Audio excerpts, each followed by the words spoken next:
Hello, my name is Carolina Gonçalves and the title of my master thesis is Molecular Formation on Surface in Oxygen-Containing Plasmas. Let's take a look at the context in which this work appears.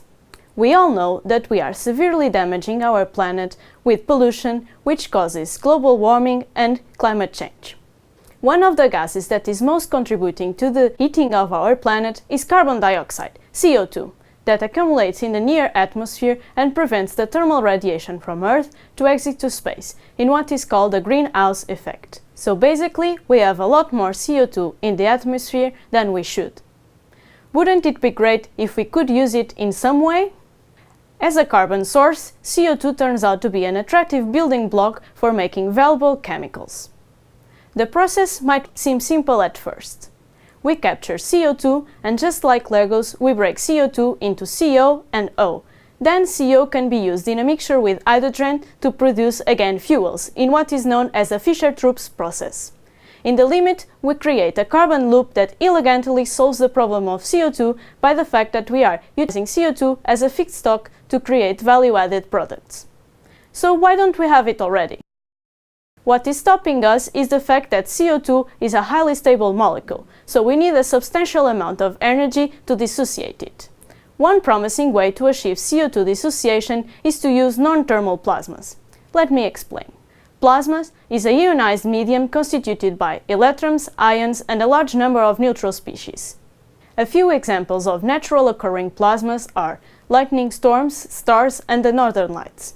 Artificially, plasmas can only be generated by applying a very strong heating or a strong electromagnetic field to neutral gases, so that the electrons are stripped from their atoms and create free electrons and positive ions. Because electrons have a much smaller mass than the other particles, they can be easily accelerated by the electric field and gain a lot of energy, while the other species are kept more or less still. Plasmas are called non-thermal plasmas exactly because not all the species in the plasma have the same average energy.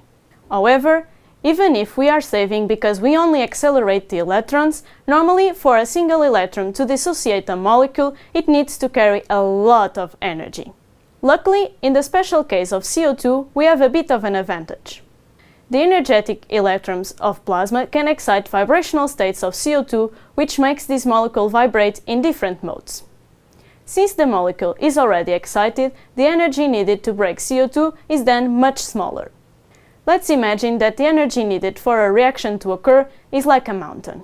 If we excite the vibrational modes of CO2, we are climbing the mountain for dissociation step by step, instead of trying to surpass it in just one jump, expecting from one single electron to have the whole energy of the dissociation. If we are saving the energy we need to provide to the electrons, we are much more efficient. There is a small drawback though.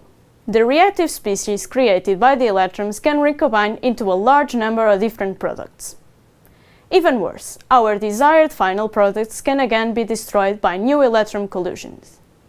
Especially in the case of CO2 that is highly stable, this is quite probable to happen, and if CO reacts with O to form CO2 again, we are seriously compromising our efficiency. So we need to take a close look at what CO and O are doing in the plasma. Recombination of these species can occur both in gas phase or on the surface of the reactor. Gas phase reactions are fairly well studied now, but no complete model of surface reactions was presented up to date. For that reason, the aim of my master thesis is to study plasma surface interactions occurring in CO2 discharges. To achieve this goal, first I'm going to create a model of the surface reactions, and in parallel I'm also going to do experiments changing the surface temperature and the surface structure. The two parts of the project combined should shed some light upon the main mechanisms of plasma surface interaction in CO2 plasmas. This valuable piece of information should then be used to help CO2 dissociation. Piece by piece, we intend to optimize the whole process in a way that in the future we can recycle CO2 and at the same time transform it in green liquid fuels. Thanks for listening, bye!